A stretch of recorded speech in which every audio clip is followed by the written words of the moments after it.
Oke, kali ini saya akan bahas tentang penyakit asam urat ya, yang banyak dikeluhkan masyarakat ya. Penyakit asam urat ini menyerang sendi yang disebut sebagai gout arthritis atau radang sendi karena asam urat atau radang sendi gout ya.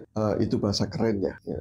Tetapi masyarakat banyak yang salah kaprah ketika sendinya sakit langsung divonis sebagai Anda terkena asam urat ya. Meskipun mungkin belum tentu itu adalah karena asam urat, karena banyak penyakit sendi itu. Tetapi yang terbanyak memang saat ini adalah karena asam urat itu. Apa sih asam urat itu? Ya, asam urat itu adalah produk sampingan atau produk akhir atau produk sampah lah bahasanya ya, sampah dari beberapa metabolisme di dalam tubuh kita, terutama metabolisme purin ya. Purin itu adalah satu zat yang di dalam tubuh kita sebagai pembentuk DNA dan RNA di dalam tubuh kita. DNA dan RNA itu adalah faktor genetik di dalam tubuh kita yang bisa memerintahkan sel untuk berperan masing-masing sesuai dengan jenis dan fungsi sel masing-masing untuk menjaganya itu.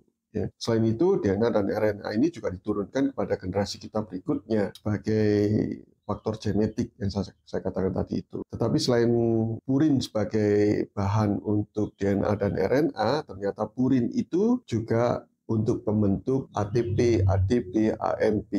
ATP itu adalah satuan energi atau packaging energi lah, tempatnya energi. Jadi kalau kita sedang beraktivitas, metabolisme, menggerakkan atau sel-sel kita bekerja, itu membutuhkan ATP tadi itu, dan itu dibentuk oleh purin. Dan metabolisme dua jenis tadi itu, ATP maupun juga DNA dan RNA ini, efeknya, eksesnya adalah terbentuknya asam urat jadinya. Dan ternyata asam urat di dalam kita ini yang banyak diproduksi dari dalam diri kita sendiri, bukan dari makanan. 80-90% itu karena faktor internal kita ini. Sedangkan 10-20% barulah dari makanan. Dari kondisi asam urat tinggi di dalam darah kita atau darah Anda ya, yang diperiksa ternyata tinggi, hanya 25% saja yang menimbulkan permasalahan radang sendi atau gout ya. 75% tanpa gejala. Meskipun asam uratnya tinggi ternyata tidak menimbulkan gejala. Lalu gejalanya apa dari 25 orang ini? Yaitu radang sendi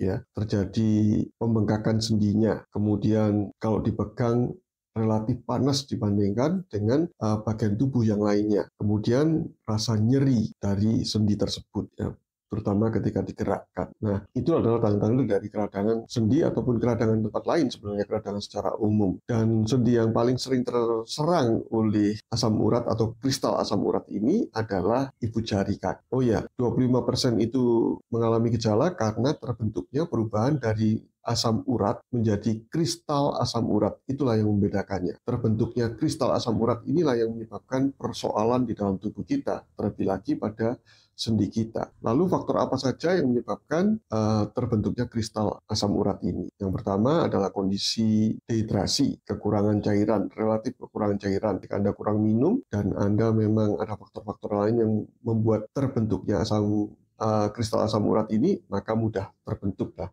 Jadi karena itu Anda harus menjaga kondisi cairan tubuh Anda. Yang kedua karena faktor darah tinggi. Ya. Yang ketiga karena faktor keasaman tubuh kita. Dehidrasi sendiri juga meningkatkan keasaman tubuh kita kan. Ya, pada tayangan sebelumnya saya sampaikan bahwa dehidrasi, kekurangan cairan juga bisa menimbulkan tubuh kita menjadi lebih asam. Dan itu juga akan meningkatkan konsentrasi dari kristal asam urat.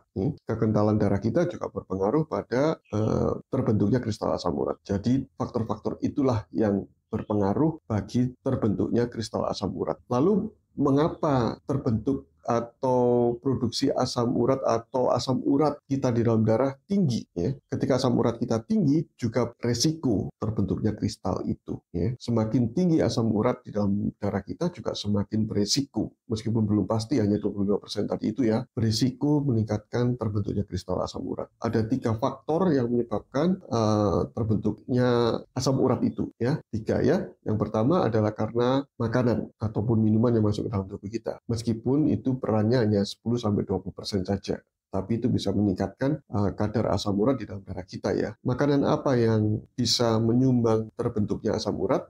Tentu saja makanan yang banyak mengandung purin, yaitu daging merah, kemudian beberapa daging unggas, termasuk juga bebek, burung dara, ya. itu juga bisa meningkatkan jumlah purin dalam tubuh kita. Lalu seafood, jeroan, nah makanan-makanan itu yang tinggi purin. Kemudian selain makanan yang tinggi purin, yang juga bisa meningkatkan asam urat di dalam tubuh kita, yaitu konsumsi fruktosa atau gula buah yang tinggi dalam hariannya. Tidak hanya buah saja. Nah, sekarang ini kan diet buah juga makin gencar digalakkan, sehingga makin banyak konsumsi buahnya. Selain dari buah itu sendiri, juga dari makanan-makanan cepat saji, sekarang ini juga banyak mengandung fruktosa. Minuman-minuman soft drink, minuman ringan, minuman bersoda juga banyak mengandung fruktosa. Cemilan-cemilan sekarang ini juga ditambahkan fruktosa. Mengapa ditambahkan fruktosa? Karena rasa manisnya lebih kuat daripada gula pasir biasa. Oh ya, gula pasir itu juga 50% berisi fruktosa loh ya. Jadi ketika Anda lebih sering konsumsi gula pasir, maka fruktosanya juga makin tinggi jadinya. Lalu mengapa fruktosa itu bisa meningkatkan asam urat di dalam darah kita? Karena untuk metabolisme fruktosa atau proses pengubahan fruktosa untuk menjadi energi dalam tubuh kita digunakan untuk fungsi yang lainnya atau manfaat yang lainnya, maka pengolahan fruktosa itu membutuhkan ATP yang cukup tinggi, banyak ya, sehingga pengubahan ATP ini akan menghasilkan, eksesnya akan menghasilkan asam urat. Karena itu fruktosa akan menghasilkan asam urat meskipun secara tidak langsung. Dampaknya asam urat dalam darah akan meningkat. Itu karena fruktosa. Kemudian dari minuman adalah minuman beralkohol, itu meningkatkan produksi asam urat sekaligus juga menghambat ekskresi atau pembuangan asam urat di ginjal. Dan satu tambahan lagi, tetapi ini tidak meningkatkan asam urat, justru menurunkan asam urat adalah kopi. Kopi pahit tentunya ya, tanpa gula, tanpa pemanis.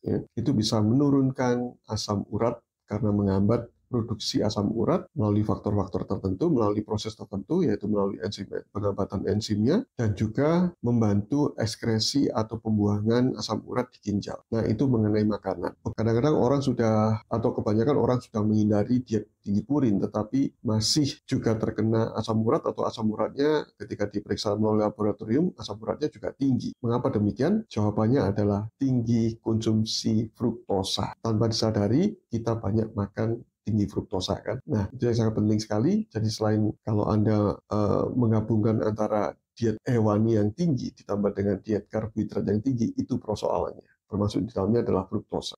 Oke, kita bahas sudah selesai untuk makanan. Kemudian berikutnya adalah faktor pembuatannya.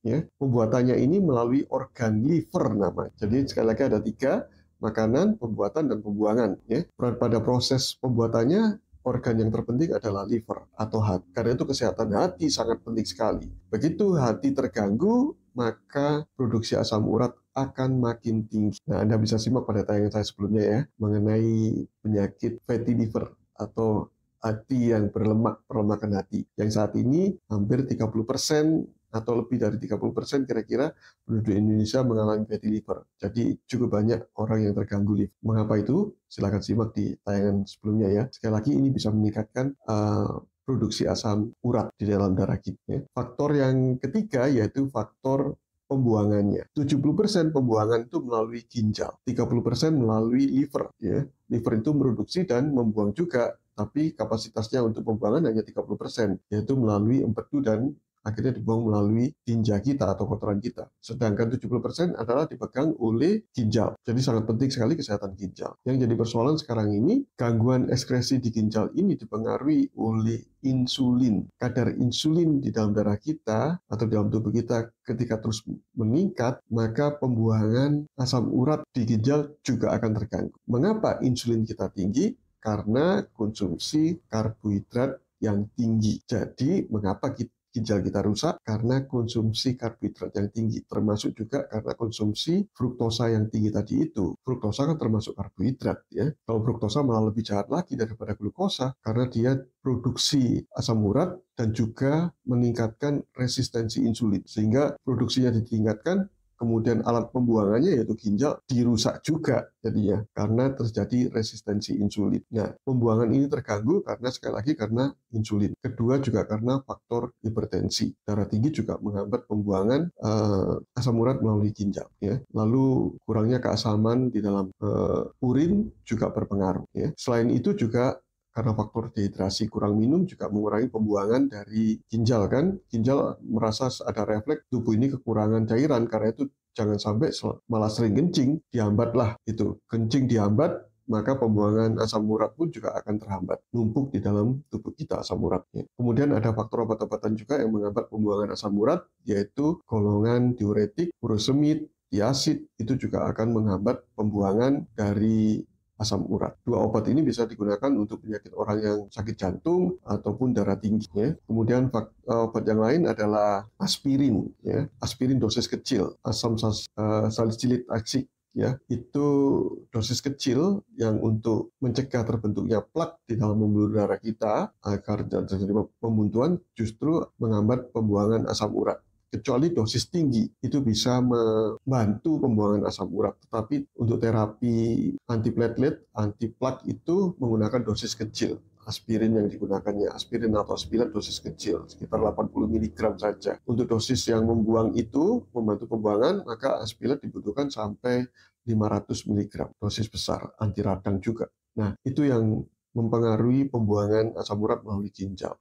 Saya menggunakan kaos keto. Kalau diet keto tentu saja kan makannya lebih tinggi purin karena sumber hewaninya juga tinggi kan. Apa tidak bahaya karena asam uratnya naik ya? Ternyata kebalikannya, justru membantu mengatasi penyakit asam urat ya. Asal tadi itu sumber hewaninya tinggi, tetapi sumber karbohidrat konsumsinya di dalamnya sangat ditekan, rendah. Jadi tidak masalah ketika karbonya rendah ya, tidak menimbulkan keradangan. Bahkan keton sendiri juga membantu sebagai anti radang, bahkan membantu proses penyembuhan keradangan karena asam urat di sendi. Jadi membantu mengatur artritis, radang sendi karena KOT. Ya. Jadi keton sangat baik sekali.